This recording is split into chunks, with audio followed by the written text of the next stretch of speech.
I am Department Head Lisa Master Alexis of the Mark H. McCormack Sport Management Department, and I welcome you to this very unique and special evening entitled Covering the Bases, an evening with our general managers, Chris Antonetti of the Cleveland Indians, Ben Cherington of the Boston Red Sox, and Neal Huntington of the Pittsburgh Pirates.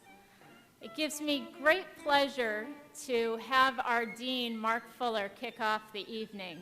And so if I can have Mark come up and give us his perspective on the evening. Thank you, Mark. Good evening. In the next 60 seconds, I'm going to give you my view of the universe. And it's important for this evening's presentation. So the universe is this. There are 1,300, make that 13,000 business schools in the world. There are 650 AACSB accredited business schools. There are 100 of those that also have accounting accreditation. So now the universe has shrunk to 100. Of those 100 schools, there are 30 that have had programs like accounting, operations and information management, marketing, rated in the top 30 in the world over the last 3 years. In that set, there are 6 programs that have a top-ranked hospitality and tourism management program. And you probably know where this is going. In all the universe of all the business schools that are out there, only one of them, only the Isenberg School of Management, has the #1 sport management program in the world.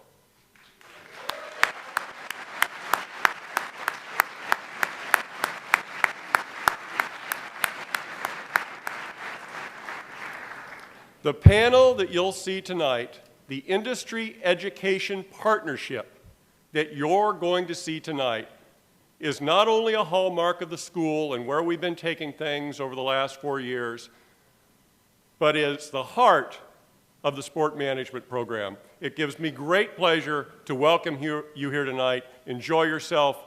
Lisa, it's all yours.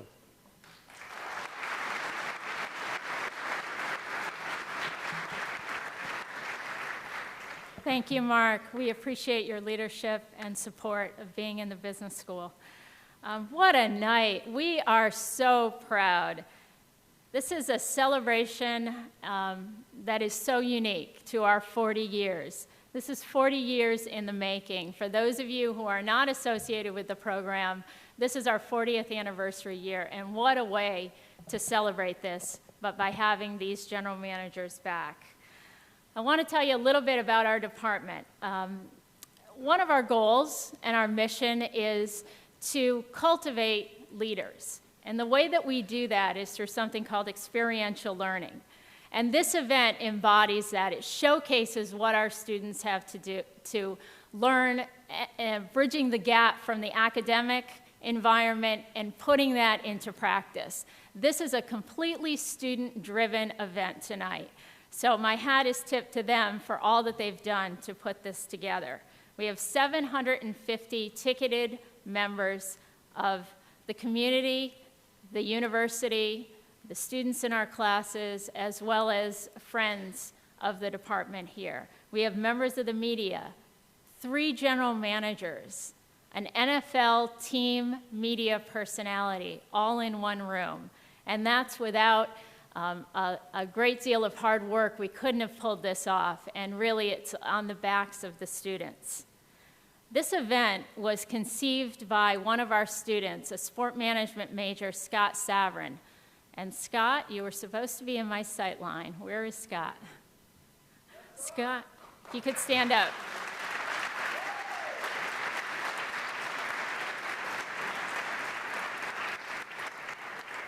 From the initial meeting in my office last April until tonight, Scott's commitment to this vision was steadfast. His ability to pull a team together just astonishes me. The plan was carried out with a lot of help. That from West LaValle, if West can stand. Jess Dunn was a key player, if Jess can stand. And Kevin Lombard. Where's Kevin?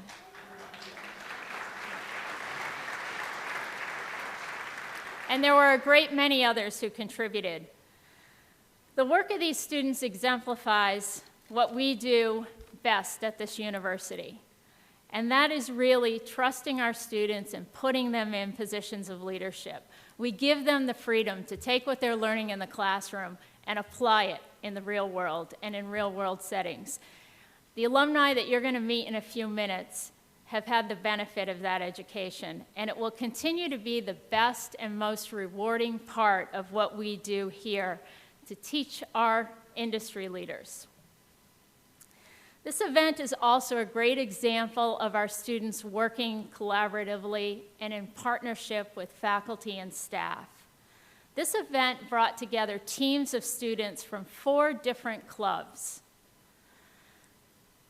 The clubs that worked together were the Jewish Leaders in Business, the Women in Sport Management, the University of Massachusetts Association for Student Sport Managers, and the Association for Diversity in Sport.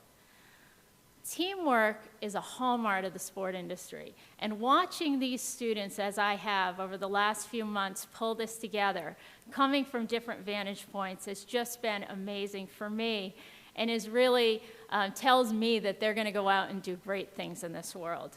To pull off an event of this caliber, they needed to know operations, dealing with media, credentialing people, tickets, setting up, taking down, and everything to this moment has been completely seamless.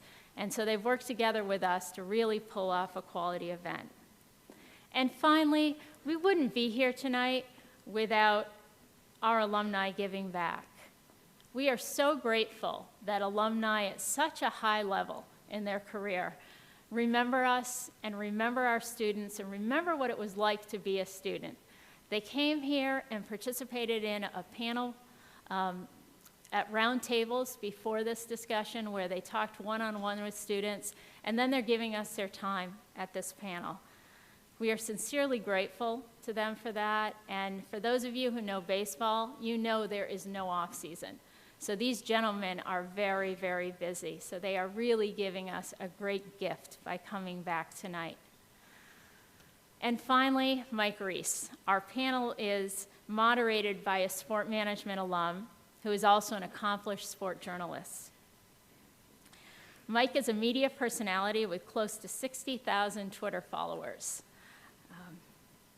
Mike is currently with ESPN in Boston and have previously done stints at the Boston Globe, Metro West, Patriots.com, and Patriots Weekly.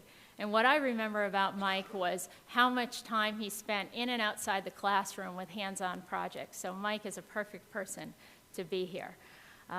Currently, Mike covers the Patriots on ESPN Boston and makes regular appearances on all of ESPN's platforms. So Mike, thank you for always remembering us. And Mike was even here last Thursday helping out with a career panel. So thank you, Mike, and I'm going to turn it over to you.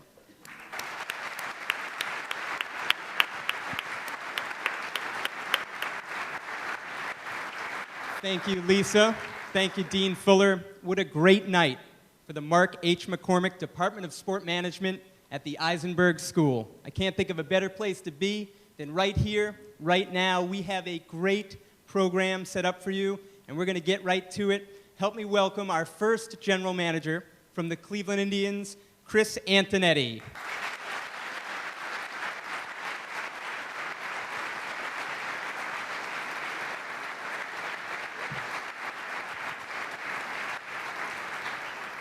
Our next general manager from the Boston Red Sox, Ben Cherington.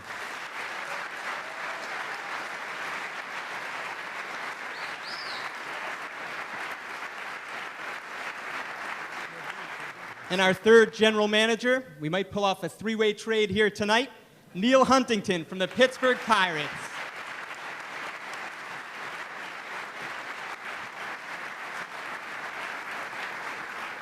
So the way we look at this is we have 750 of our close friends here. We're going to let you in on a great discussion. A lot of you have asked great questions that I have up here tonight, and they sort of come in three different categories. We have career-related questions. We have questions specific to the job as the general manager, and also some more broad questions on baseball from a general perspective. But we want to start with those career-based questions. And Chris, start us out and tell us how we're all connected here in terms of the ties to UMass and how you guys go way back.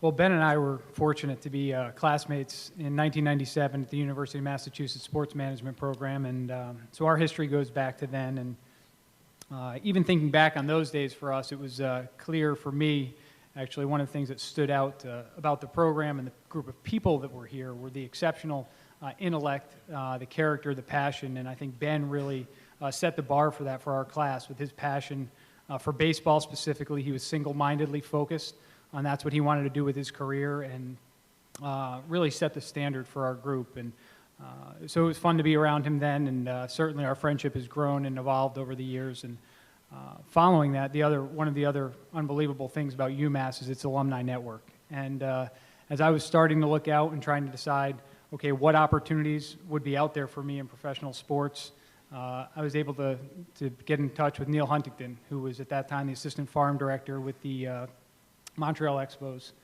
He had a very small staff, and Neal was willing to take a chance on me, despite me not having extensive baseball experience. And so for that, I've always been grateful for Neal, or to Neal, and we've developed a very close friendship since, and two relationships up here that I cherish and I'm very thankful for. Chris, I think you mentioned before, didn't he have you living with a player there right away? Yeah, I left that part out. So Neal was great in providing me an opportunity, but it was an unpaid internship. I just graduated from a fairly expensive undergraduate university, and the job was unpaid, which was fine. I sold ice cream in the stands at night for 25 cents an ice cream, which it was in the Florida State League. There were about 150 people about in attendance at a Florida State League game. Yeah. So you can do the math, 150 people, even if you sold a couple of ice creams to every person, that's not exactly a lot of money, but it was a great experience. I think one of the things that I'm eternally grateful for Neal especially is just the opportunity he provided me to grow and develop, because that internship, especially for someone without a ton of baseball experience, provided me an opportunity to grow and develop. And Neal was great not only in giving me that initial opportunity, but providing me additional responsibilities along the way. Ben, how about for you, your connections to Chris and Neal? Sure. Well, Chris mentioned we were in class together, school together, and he lied about the student thing. He was a much better student. And there's plenty of faculty here to attest to that. But we had a good time, and we had a great group in that year, that program. A lot of people that we've both kept in touch. We were just talking out back about it, and I remember that it was just a feeling amongst that group and amongst the faculty that you're trying to find a better way to do things and make a difference, and left a sort of indelible impression on me. And then Neal really saved me in the end, because as Chris said, I was pretty focused on baseball, and probably too focused on baseball, but very narrowly focused on baseball operations and getting into a front office. And as Chris would attest, as Neal would tell you, it's not an easy thing to do,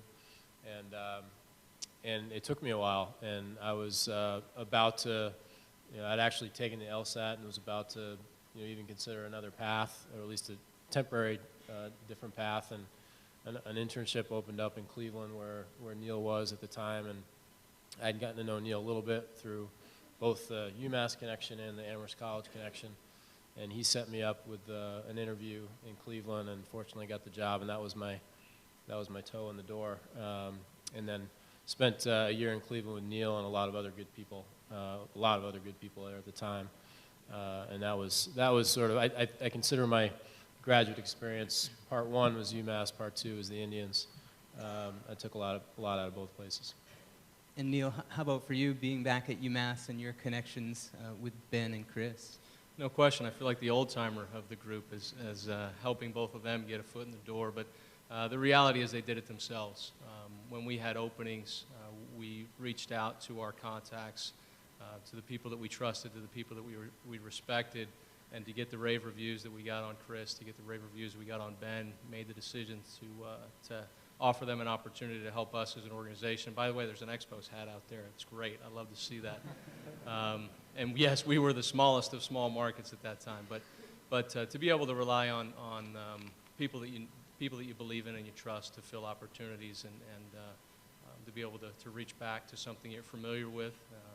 And these guys have taken it and obviously done some tremendous things individually. And I'm eternally grateful for my time here, the lessons learned in the classroom, the lessons learned outside of the classroom, the incredible intelligence pool, not only with the faculty, but classmates of mine that have gone on to do amazing things. Carol Barr here, several others in the NFL, in soccer, in the Olympics, in amateur basketball, just have done some remarkable things, and I think try to represent the university in a favorable light. 750 people here, and you pick out an Expos hat. Now I know how they have an eye for talent. It just sort of stands out. I was thinking about this, 1997, for a couple of you in terms of graduating.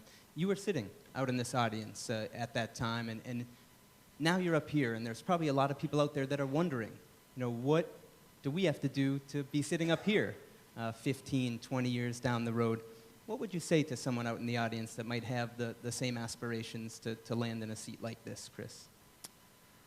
Well, I think the one thing that's exceptionally challenging for us as we work through things is that there are so many people, so many unbelievably qualified people looking to get into the game of baseball, even more than when we started out. So I think the challenge for any individual is to find some way to distinguish yourself. It can be in a variety of different ways. It can be in mathematics, it can be in finance, it can be in a project that you're doing, but find some way to distinguish yourself, because the thing we're looking for, at least in our organizations, are people that can come in and make a difference. We obsess over every person we hire, all the way down to interns, and we're looking for everyone to come in and contribute. So if there's something you can do, some unique skill that you can provide to an organization that will allow you to contribute right off the bat, that's something that will allow you to distinguish yourself from everyone else, because there are a lot of people who talk about having a passion for baseball, but it's different. There's a difference between having a passion for baseball and a passion for working in baseball, and I think those people that demonstrate that commitment and are willing to go the extra mile and find some way to carve out a niche for themselves, those are the people that separate themselves out. Ben, do you have any thoughts to add to that? I think Chris is right, and there's when we're looking for people, we're looking for someone who can come in and make a difference right away, and then has the capacity to learn other things about the business. And so you have to have a skill that transfers right away, and it doesn't necessarily have to come from playing for a long time, or it could, but it doesn't have to. The other thing I would say, and I mentioned to the students when we met earlier, is that first job description is not going to be the perfect one, because it's your first one, so it's not going to be your perfect one. I think being around the right people, being around good people, is more important than the first job. You're going to learn more from the people you're around initially than your specific job duties, because let's face it, when you're first hired, those aren't the duties that you sign up to wanting to do 5-10 years from now. So to the best you can, make some sacrifices to get around the right people. And I know that benefited me, as I said, in the year I spent here, and certainly the year in Cleveland, and then after. Neal? It's the same. Resume separators, tangible work product if you can. If you've got a passion for scouting, try to get out and scout players. Try to get around scouts and learn from them. Try to gather as much knowledge, as much information as you can about the field that you want to go into, and yet realize that you have a lot more to learn. And humility and passion will take you a long way. Talk about influences in your career. Neal, I'll stick with you. Who are some of the people that have been most influential to you in your career? Fortunate to get into an organization in Montreal that was very small. Chris talked about our front office. It was about 2 of us in player development and about 6 overall.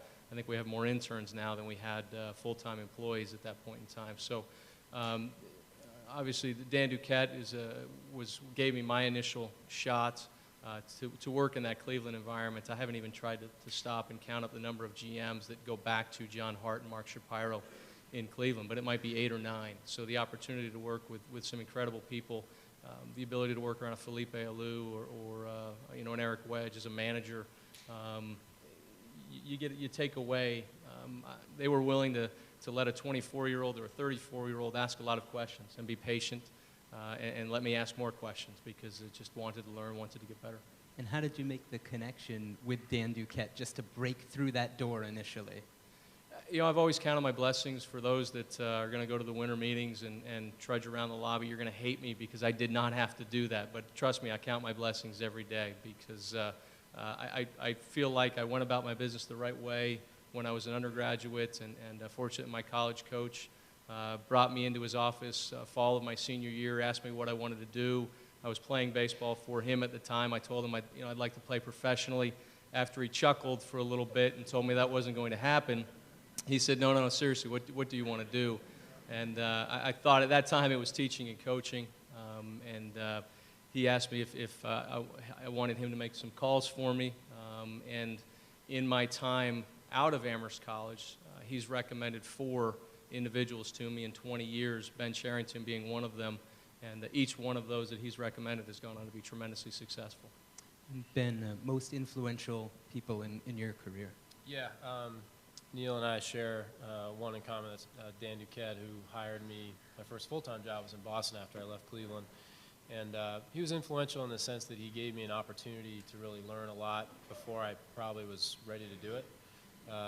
He let me get involved in scouting at a level that, frankly, I probably wasn't prepared for. He sent me down to Latin America to learn the ropes down there, and I made some mistakes and had some successes, but learned a lot from it. And so I'm always grateful to him for giving me that opportunity. And then when the Red Sox were sold in 2001, 2002, I hid in the closet for a few months and came out and still had a job. And not too long after that, Theo Epstein was named GM, and you know, he gave me lots of opportunity, not just in title or in job description, but just an opportunity to learn so many things about the game, get involved in so many areas, be involved in so many things.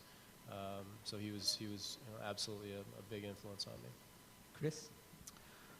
Not to be redundant, but there are a lot of similar themes in the people that were influential for me. Obviously, I mentioned Neal already, not only for providing that first opportunity, but the guidance and he provided along the way. And also, I actually turned out, not only did Neal give me my first opportunity with the Expos, but also when there was an opening in Cleveland, he also was an advocate for me going over to the Cleveland environment. And I think as Ben and Neal have already alluded to, it's a really special place to work, and there's a special group of people there led at that time by John Hart and Mark Shapiro, who's currently there as a president. Both guys were exceptionally influential and still are to this day for me in my career. And Mark is an unbelievable leader who, as Neal and Ben have already alluded to, someone who provides and empowers the people that work with him, and provided a tremendous opportunity to grow and develop along the way. And as Ben said, probably gave me some responsibilities maybe a little bit before I was ready for them. But he's always someone that's believed in me and gave me that opportunity. And as Ben has touched upon earlier, that environment in which you work is so important, and is one of the reasons I think I cherish the environment I currently work in today, and I know Ben and Neal feel similarly about their situations. Ben, I'm going to start with you on this, because before we came up here, Chris and Neal were telling me maybe I should ask Ben some more questions because we were going to do this by percentage of payroll, but I decided to go against the script here. Ben, how did your time at UMass in the sport management program prepare you for this job right now? I think more than anything, there are definitely elements of the classwork that were really helpful, labor relations work, and I remember a lot of stuff we did with Todd Crossett that I still think about and use. So there's a lot of stuff that I remember that was really useful. But if I had to take one thing, it would be, well, two things I would say. First is just the standard that was set, and the standard by which you're always looking to find a way to do something better, finding a better way to do something, and then implementing that into a practice, whether it's something we were doing here on campus, and then ultimately, eventually, in my jobs in baseball. But I think also, maybe a little less tangible, I suppose, was, in that environment at the time, Chris was in it too, it was a relatively small group of people, classmates, peers, and relatively small faculty. And it was such a was such a healthy sort of conversational dynamic within that group, arguing with each other. You could argue with a faculty member as well as you could, someone sitting next to you in the classroom. So there's this healthy dialogue and discourse constantly, and it taught you to make an argument. It also taught you to develop relationships with people that came from different backgrounds and weren't the same didn't look the same, didn't believe in the same things necessarily that I did. And that's more than anything what you have to do in this job is you have to develop relationships with all sorts of people, have conversations with all sorts of people, disagree sometimes, in order to get to a decision, an end result that's positive for the organization. Neal, any thoughts on how your time here at UMass prepared you for this job?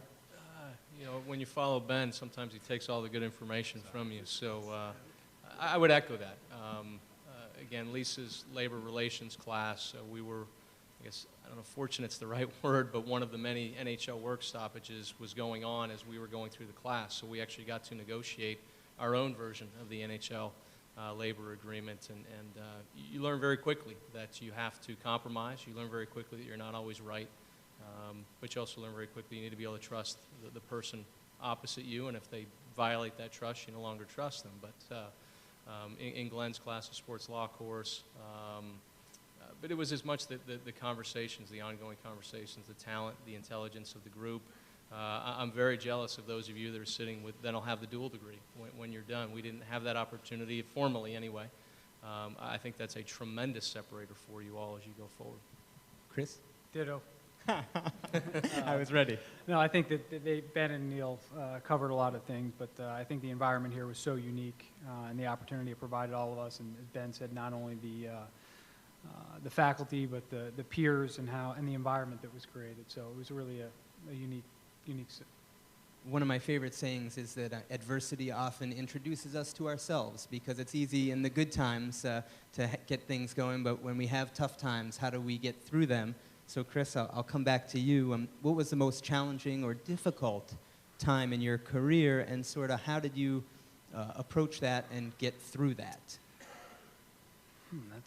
Well, I think one of the most challenging things about our job, I think, is trying to find that appropriate balance between work and family and the rest of your life, because it's a constant challenge for us in our jobs. It's a 365-day-a-year job, 24 hours a day. The way the news cycle has changed to become a 24/7 news environment has really made our jobs demanding. So last January, I was actually sharing it with these guys backstage.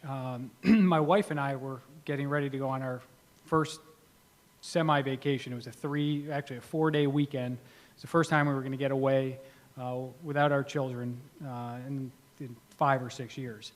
And literally the night before we were going to go away, I got a call saying that our player, who was known as Fausto Carmona at the time, was no longer Fausto Carmona. He was Roberto Hernandez.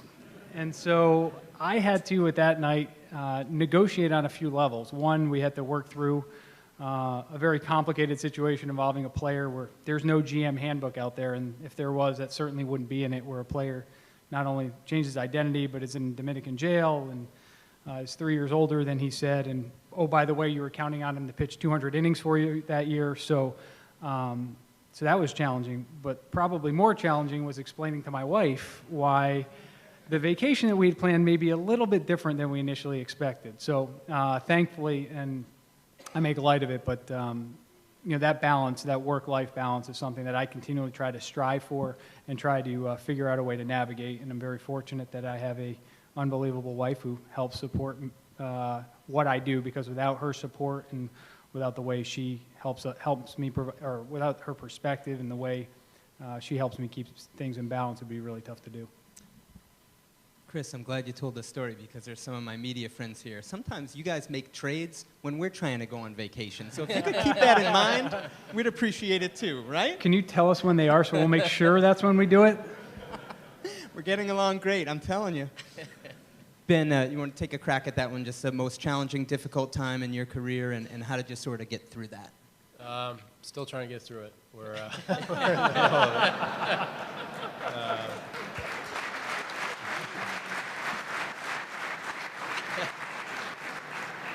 Yeah, we had a tough year in Boston, and I think we really are still trying to get through it. But I think what you learn is that you have to fall back on the things that you can count on the most, and that includes family, and my wife's a big part of that. The people that you work with, that you trust, that have your back and are going to show up every day and go to war and try to figure this out. And we're fortunate that our ownership group in Boston is fully committed. So when you have those things in place, you can try to sort of see through the fog and get to the things that will get us back on track as a team. In Boston, anybody that's I'm fortunate to be GM, but I understand the passion for the team that exists, and we all have that same passion. So hard to watch it when things aren't going well, and so we take it personally when things aren't going well, and take it and put it on ourselves to get it pointed back in the right direction. And we need to do that in a way that works over the long term, and that's the biggest challenge, is recognizing that, okay, what have we done wrong? How do we fix it, and how do we fix it where it doesn't just feel good in December and January, but works over a sustained period of time. Neal, the toughest part of your career, and how did you get through it? The challenge is to steal a line from a colleague, to go back to Chris's point about balance. In baseball, there's either great wives or ex-wives. And I'm fortunate right now that I still have a great wife, and I think she still thinks I'm kind of good as her husband. But there are days I make her wonder, I'm sure. With respect to the challenges within the industry, we live in a very results-oriented industry. You win and you lose, and it's simple. If you lose, you're incompetent. If you win, you're a little bit less incompetent in some people's minds. And that's a struggle, because the challenge is we're trying to keep our players, we're trying to keep our staff, we're trying to keep ourselves focused on the process. Because the reality of our environment is step one leads to step two leads to step three. So if we focus on our process and we take care of each individual in our organization, they take care of their process, the outcome at the end is going to be a better major league team. We're going to play better baseball, and we're going to get the outcome that we desire.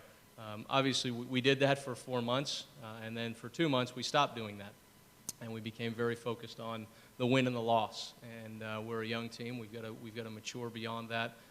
We're a young staff. We've got to mature beyond that. But we've got to get back to doing what allowed us to be successful.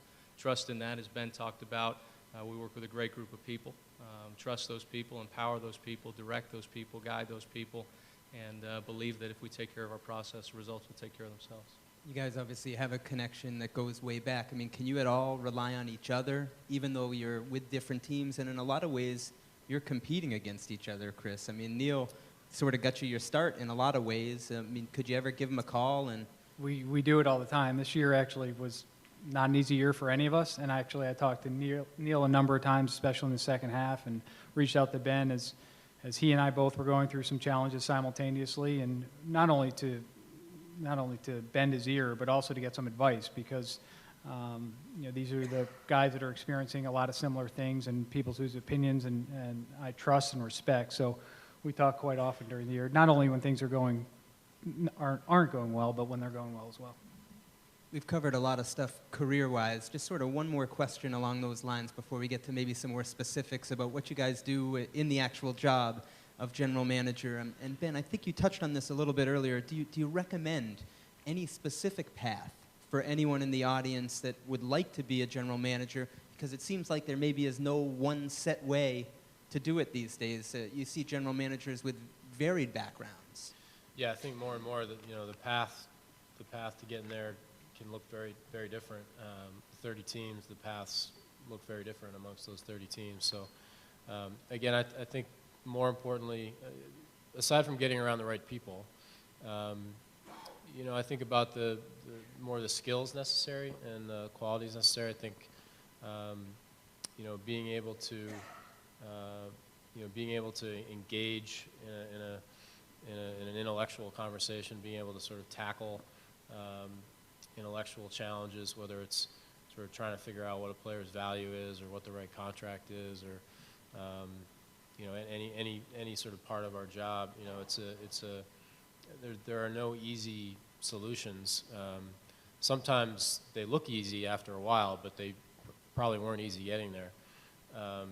So I think any sort of path that forces you to, you know, number one, puts you around good people that are going to challenge and inspire you, but also forces you to really think critically about issues, communicate with people, you know, develop relationships that are based on trust and integrity. I mean, I think that's one thing I know when I call Chris or Neal that we may disagree about something, but I know I trust them. I know I trust what they're telling me.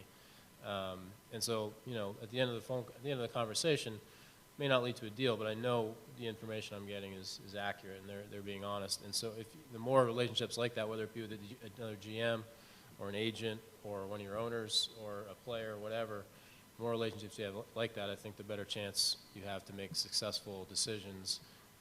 So in order to develop those relationships, it does require, it requires that relationship building skill, and which involves, you know, being honest and having integrity and following through on what you're going to say, what you say you're going to do, and even if it puts you in a difficult spot in the short term, as often it does in these jobs, that if you truly are going to do what you say you're going to do, it's not always going to look rosy all the time, and you have to be willing to do that.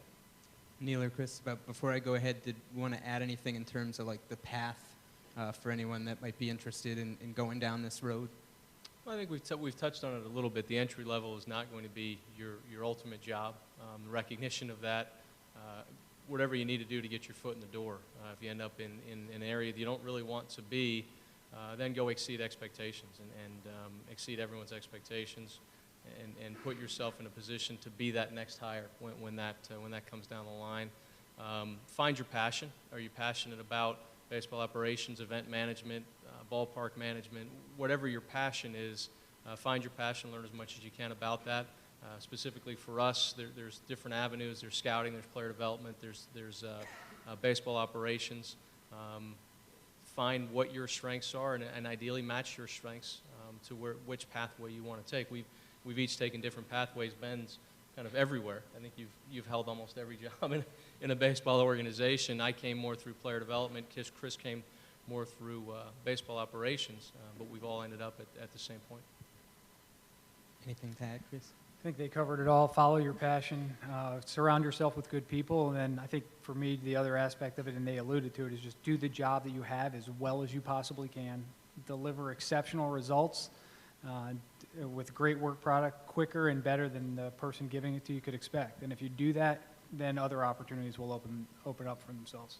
Going to shift a little bit here and talk more specifically about the actual jobs that you do and some of what it entails. And I just sort of have to catch my breath here. I'm not used to actually talking with people and getting answers. You have to understand, I covered Bill Belichick.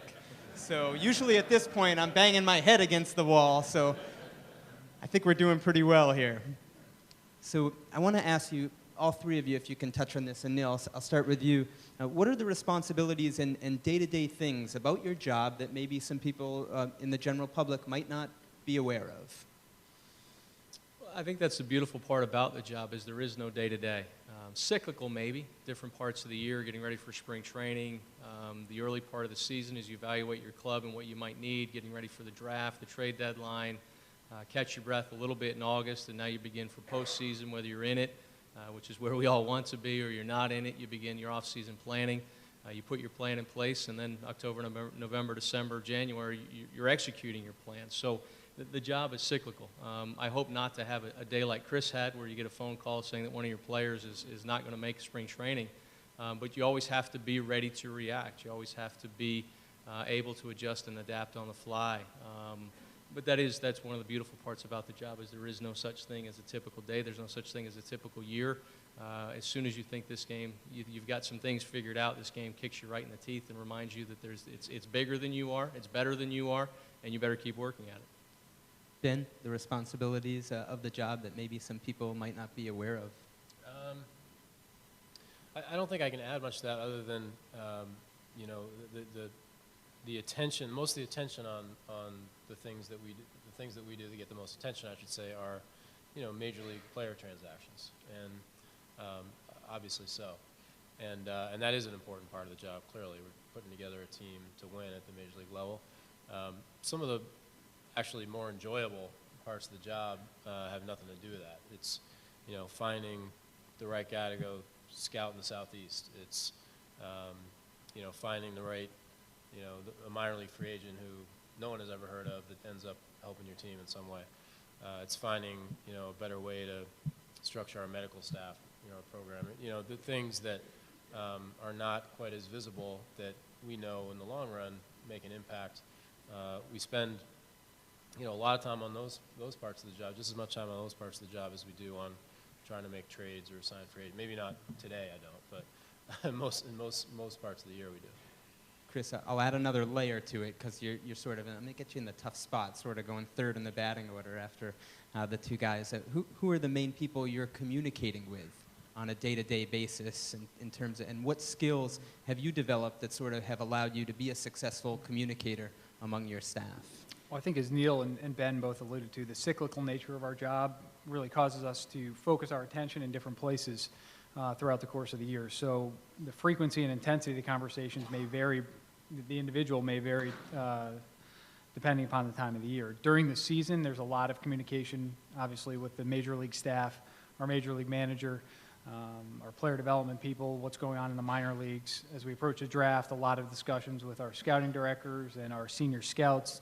And then, as we, evolve to or move towards some of the player personnel-focused times of the year, whether it's a trade deadline or the off-season, we're talking to maybe some of our more experienced and senior evaluators. So that, can really vary throughout the course of the year, but then, the group of people that you surround yourself with in the front office is certainly a big part of that. And I think that's one of the important things in terms of skills, is just to be able to understand as an individual, as a leader, what your relative strengths are, and to make sure that you surround yourself with a group of people that complement you and bring different skills and strengths to the table, and make sure you look, and Ben alluded to this earlier, look at every issue from a variety of angles and make sure you're looking at it from a number of different perspectives, and that you have the right people providing the right input. The students asked a lot of great questions that I was able to look at before we came up here, and one of the consistent themes that I saw was sort of balancing the sabermetrics versus maybe the old school, and I know this is a topic you've all addressed at some point. Where do we stand right now in terms of how you guys approach that? And Neal, maybe you lead us off and we'll go right down the line here. I think the reality is the best in our industry have always used a balance. Branch Rickey talked about OPS without really talking about OPS in a long time ago, 60, 70 years ago.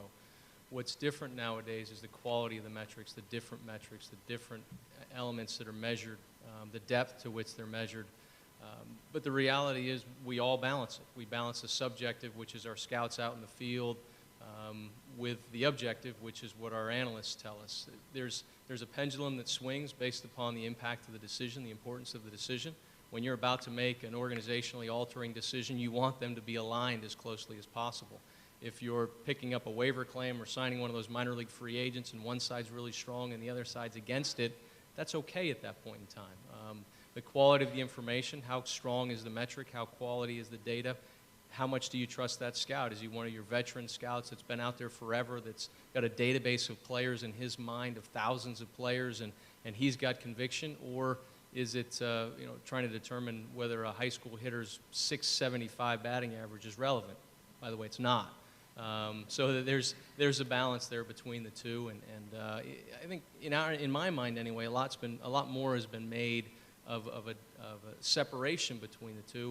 When I believe and we believe, the best always utilize both sides. It's just a matter of how often, how frequent, and to what balance. Ben? Yeah, completely agree with that. Strive to find a way to balance both perspectives in the best way possible, and find the best people with backgrounds, in both of those areas. So, before we make a decision, I want to hear from an analyst, and I also want to hear from our best evaluators. And then, I think the challenge for all three of us, I think I could probably speak for all three of us, is sort of looking forward, figuring out, what is, how how to use sort of newer information in the best way possible and build metrics that are going to make an impact over the next 10 to 15 years. It took a long time for even, you know, something like on-base percentage to become accepted. It sort of got to the point where, okay, now nobody can argue that getting on base is a bad idea. So everyone wants to have guys that get on base, so that becomes accepted. But it took a long time to get there. It took a lot of study from people to say, this is what getting on base means in terms of translating into runs and blah, blah, blah, blah, blah. But it took a long time, and some of the newer information that we're gathering and people are doing really interesting things with has not been analyzed for as long a period of time. So, so there are measurements that we're using, and I know the Indians and Pirates are using in their own way, and are some even available publicly, that are still sort of in embryonic stage in a way. There's a long way to go with in terms of analysis of certain forms of data, and I think that's a challenge we'll all face moving forward. I think that actually is one of the biggest challenges that we have, is that not that we don't have enough information, but in some cases we have too much, and to try to distill down what's relevant and what's meaningful in making a decision. I think that's actually the challenge, because right now there is more information out there than we could possibly digest on a particular player or weighing particular trade, or what's the right value for a free agent. And so our big challenge is, how do we distill that information down, and then how do we beat our competitors? Because that's ultimately what we're all trying to do. And you know, Neal and I may have to do it a little bit differently than Ben, but you know, we're still looking at a lot of the same information. So that's a challenge that we have, is to try to be one step ahead and try to find new and creative ways to do that. Chris, one of the questions noted that the Moneyball, the book, the movie, sort of has created a group of people that want to be general managers, maybe even more so than before. I don't know if you've read the book, saw the movie, your thoughts on that, and maybe if there's any misconceptions, you know, from the way you saw the movie, read the book, to the way it's applied. I think there are a few things about both the book and the movie that may not be exactly illustrate perfectly what baseball or working in a front office might be like, but I actually think that the impact that Moneyball's had on at least our job has been great, because it's open and made a lot of exceptionally bright, intelligent people with unbelievably diverse backgrounds interested in baseball. And so as we look to hire the next generation of baseball executives, there's an unbelievable pool of people to select from. And so I know our goal is always to try to hire people that are smarter or better at something than we are. And I think the book has just opened up that opportunity and has encouraged more people to get involved in the game. So Neal and Ben, either one of you can take this one. You know, we've talked about sort of some of the sabermetrics and the Moneyball, but how about just the idea of personality? When you're putting a team together and you have a player who's a strong personality, either on the team or in your front office, how do you view sort of integrating that strong personality into your team? Boy, I wish I know it's important, but I don't know exactly how to do it yet. You know, it's at least as far as players are concerned, we know that there are certain personality traits or attributes that would be helpful in a place like Boston. We do our best to identify those and find those qualities in the players that we're going after, whether it be in trade or free agency. But it is difficult to predict until they're in that environment exactly how they're going to respond to the environment, because so much of it is contextual. Even if, you know, one player, the same player, if he comes to Boston and gets off to a bad start as opposed to a good start, might really react differently to that environment. It might change the course of their time in Boston in a dramatic way, and we've seen that. So we know it's important, but we're still trying to figure out exactly how to identify the qualities, and then more than anything, you know, build protection for the player once they're in a place like Boston, and allow that personality to come out. We've seen players come to Boston and they're just, by force of nature, Kevin Millar or something like that, their personalities are so large that they sort of gravitate, and it's almost like they're born again coming to Boston, because the city fits the person, and it's just a magic combination.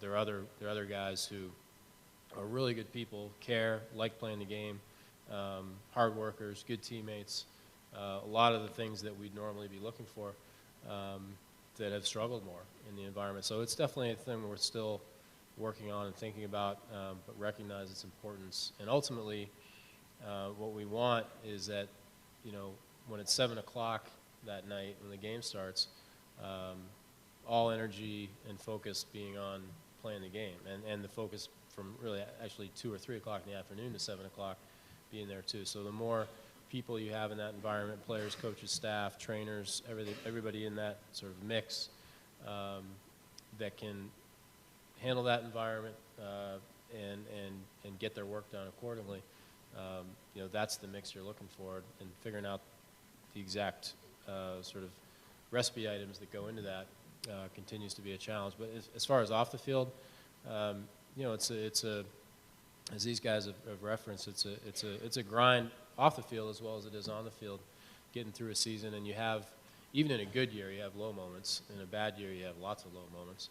And so you really rely on the people around you. And so you know, I want people in our office who are tough enough to get through those low moments, also tough enough to show up the next day and, you know, still have fun and, you know, pop the balloon and you know, not allow, you know, avoid allowing a tough time to turn into a diminished work product. Because, you know, obviously when things aren't going well, in order to have a good work product, in order to still get your job done, you got to show up to work the next day in a good frame of mind. So I want people around me that are like that. Neal, Ben touched on the environment. Obviously, every environment's different, but I think part of what we're all dealing with, whether it's in your role or even as a media member, is the 24/7 news cycle, the Twitter, and it's like, you know, all over the place now. How has that made your job more challenging, or even, you know, possibly helped you in your job? The reality is we're never off the clock. The athletes are never off the clock, and that makes it more challenging without a question. I'm trying to think of how it's helped, and I'm scuffling with that a little bit. No offense intended, Mike.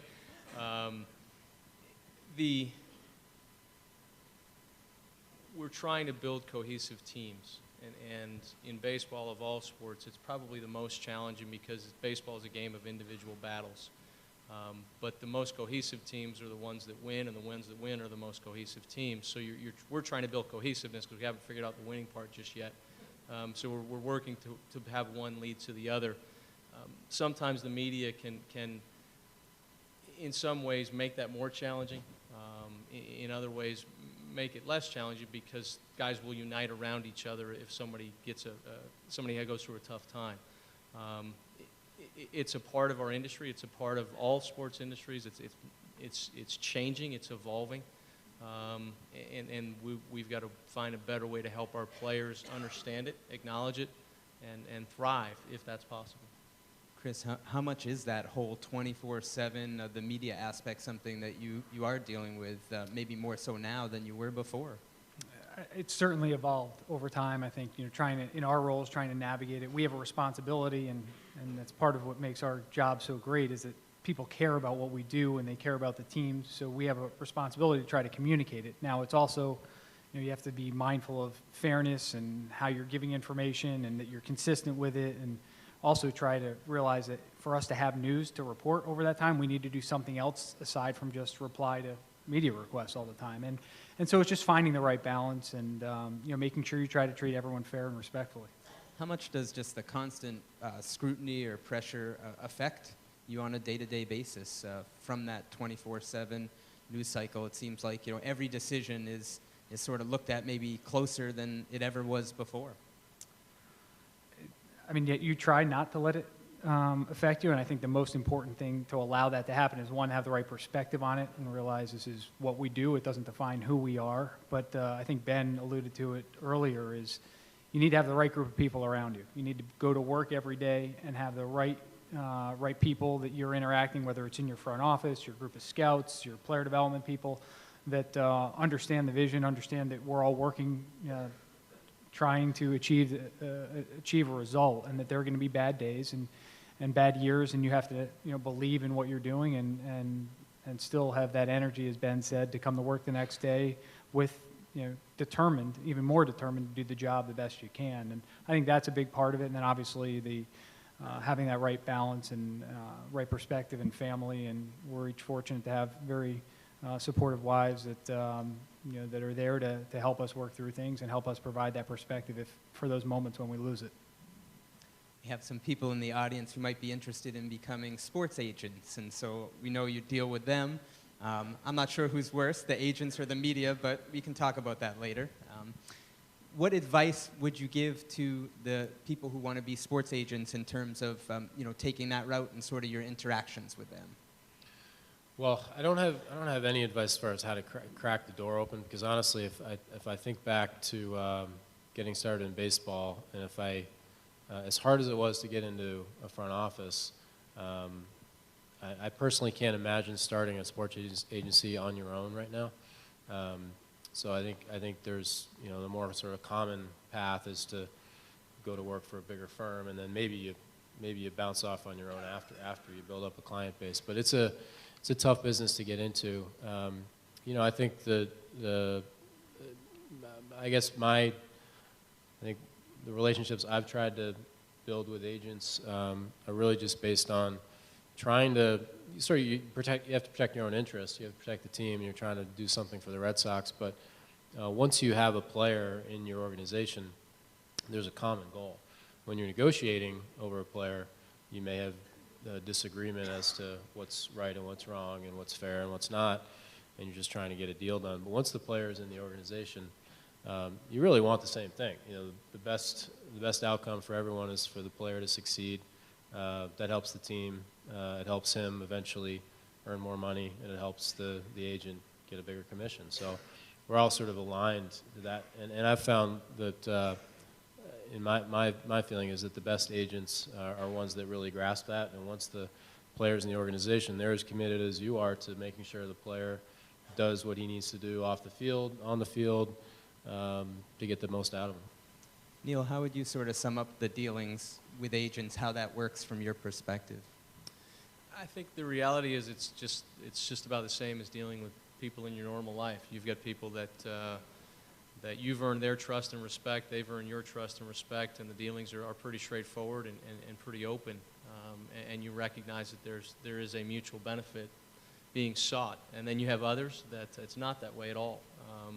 It is about something that's different than your goal. And Ben hit it perfectly. The best agents that I've dealt with understand that all but about 2 or 3 days a year, once they're in your system, you guys are partners, and you're working together. The worst agents work to drive a wedge to create distrust between the player and the organization, and to create trust between the agent and the player, when the reality is we all are working toward the same thing. The best outcome for us all is for that player to achieve his potential. And the same characteristics that are going to make you successful in life can and should make you successful as an agent. Like Ben, I have no idea how to get in. It's got to be incredibly challenging to find your way in. I would think it's probably similar to a front office job, intern. Get your foot in the door, exceed expectations, do it better, quicker, faster, better, quicker, and than anyone anticipated, and just keep working your way up through. But recognize that there is somebody on the other end of that phone that has a job to do, and what is their motivation, and how do you reach a common goal if you can? Given the dynamics in play of putting a team together and hiring the right manager to lead that team, what are some of the characteristics that you would all look for in a manager to lead the team?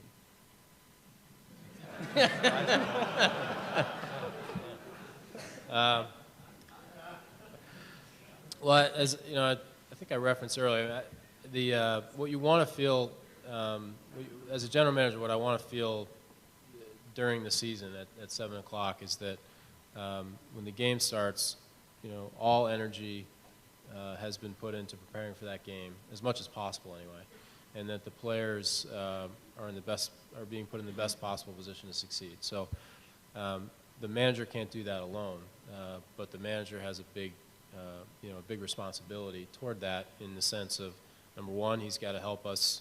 Hire a really good coaching staff with expertise in different areas, so that we're teaching all the time. That's a big part of the manager's responsibility. And then he's got to manage that coaching staff to make sure that they're doing that. he's got to develop relationships with players and create an environment where there's trust and accountability. And if things aren't being done, whether it's a player or a coach or someone in the clubhouse staff, that's confronted head on and dealt with, and that there are ramifications if that doesn't improve, the performance doesn't improve. And so it's, I think, managing in the big leagues, a lot of focus is put on the sort of tactical decisions from 7 o'clock to 10 o'clock, and no doubt those can be important over the course of a season. There are times when a manager can make a decision to help you win a game. There's no doubt about it, or lose a game.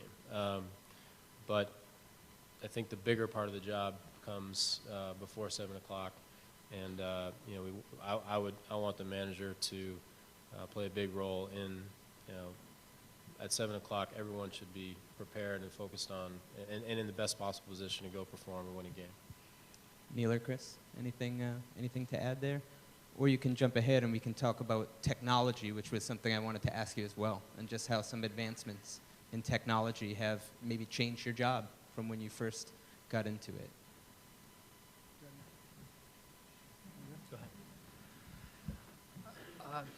Well, as we talked a little bit about it earlier, I think with the evolution of the new data sources that are out there and technology, how we look at players is far differently than maybe we did 10, 15 years, 20 years ago. I think some of the general parameters are the same. You're still trying to assess the same skills, the same abilities, and try to ultimately do what's nearly impossible, which is predict future human performance.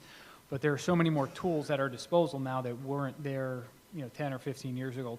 Tools like PitchFX, which allows, through a series of cameras, allows you to triangulate not only the velocity of the ball, but how it spins and how it breaks, horizontal, vertical movement, which allows you a different level of precision than was available 10, 15 years ago. So there are continually new sources of data, and I think our biggest challenge is how to stay ahead of it, how to anticipate it, and then once it's available, how do we dissect it and really factor that into our decision-making process and ultimately determine what's relevant?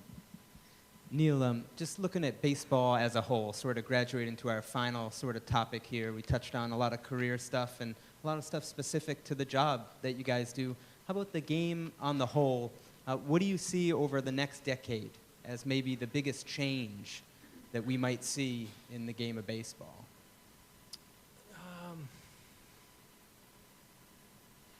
Boy, that's a great question, because there's so many fronts from which you can attack it. Technology, the ability to quantify the intangibles and the ability to consistently develop the intangibles, that might be the next Moneyball. It might be, or it could be, the ability to keep your players on the field longer. Not only treating injuries, but hopefully preventing injuries and or maximizing the physical performance in what is a very different environment than it was 10 years ago. The international game is going to continue to be important. The evolution of the college game, going back to the more realistic in terms of wood versus the old aluminum bats. Where do we head with pitcher development? There tends to be a movement back towards kind of the free rein, and yet then you read an article that talks about what pitchers used to get through 8 innings in terms of pitch counts are now getting through 6 innings. So the pitch count really hasn't changed. It's just our ability to get through. So every time we open a new door, there's another series of questions that gets raised because of that. Our game is great. It's you start looking at the parity within the game, the number of teams that have had opportunities. Chris and I and Ben joke all the time about payroll disparity. At the same time, we've been able to compete, or most small markets have been able to compete here in recent years, and we have hope in Pittsburgh. Is the system perfect? No, the system's not perfect, but it's working better than it worked 15 to 20 years ago. And where do the powers that be, the people that are a lot more intelligent than we are and lead our game, where do they help us go? Where do they take us? And more importantly, how can we impact it, and how do we continue to put a better product on the field year in and year out? So this is a specific question